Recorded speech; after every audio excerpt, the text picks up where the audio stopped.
Allez, imaginez la scène, on l'a tous vu ou vécu. Deux personnes s'approchent, les lèvres se rencontrent et hop, comme par magie, les paupières se ferment. C'est un réflexe tellement automatique qu'on n'y pense même plus. Et pourtant, quand on s'arrête 2 secondes dessus, c'est assez étrange, non? La question est simple. Au moment même où la connexion est la plus forte, pourquoi est-ce qu'on décide de couper notre sens le plus direct, la vue? Eh bien, la réponse est un petit voyage fascinant entre la biologie, notre lointain passé et même notre psychologie la plus intime.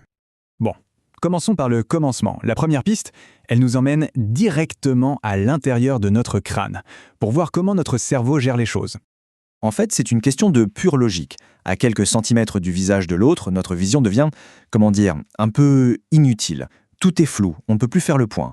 Pour le cerveau, c'est du bruit, de l'information de mauvaise qualité qui demande de l'énergie pour rien, alors sa solution, elle est radicale. On coupe le signal visuel.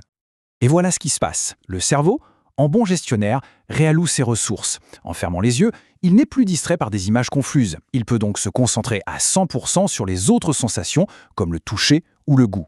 Le résultat, tout est ressenti de manière beaucoup plus intense. C'est un choix d'efficacité tout simplement. Mais attendez, ce n'est pas juste une histoire de gestion de l'information. Ce réflexe, il vient de beaucoup plus loin. Il a des racines bien plus anciennes qui plongent dans notre passé évolutif. Oui, parce qu'à la base, fermer les paupières quand quelque chose s'approche très près de notre visage, c'est avant tout un geste de protection, un réflexe de survie tout bête pour protéger nos yeux, qui sont si fragiles, d'un danger potentiel. Et c'est ça qui est absolument génial avec l'évolution.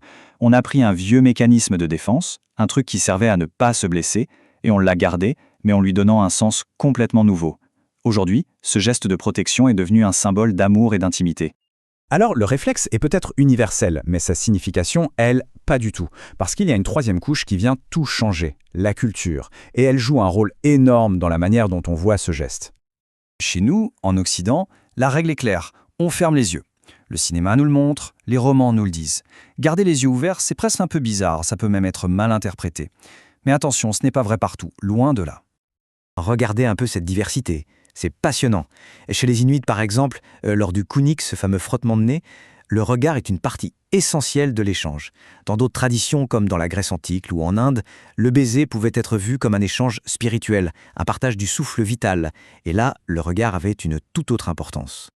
Et tout ça, ça nous amène à la dernière couche, la plus personnelle, la plus puissante sans doute, la dimension psychologique. Ce que ça dit de nous quand on fait ce choix de fermer les yeux. Cette phrase résume tout. Garder les yeux ouverts à ce moment-là, c'est un peu comme briser un contrat silencieux. C'est introduire de la distance, de la surveillance, là où il devrait avoir un abandon total. Ça casse un peu la magie. Et voilà, on arrive au cœur du sujet. Fermer les yeux, consciemment ou non, c'est une décision. C'est la décision de baisser sa garde, de renoncer à tout contrôler et, pour un instant, de faire une confiance absolue à l'autre. On vit dans un monde où on est constamment sur le qui-vive. Eh bien, ce geste, il crée une sorte de bulle, un espace privé, juste pour deux.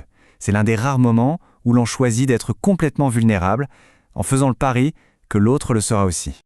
Donc pour résumer, il n'y a pas une seule bonne réponse, mais plutôt 4 explications qui s'emboîtent. C'est à la fois un choix logique du cerveau, un vieil héritage de nos ancêtres, une convention sociale et, par-dessus tout, un puissant symbole de confiance.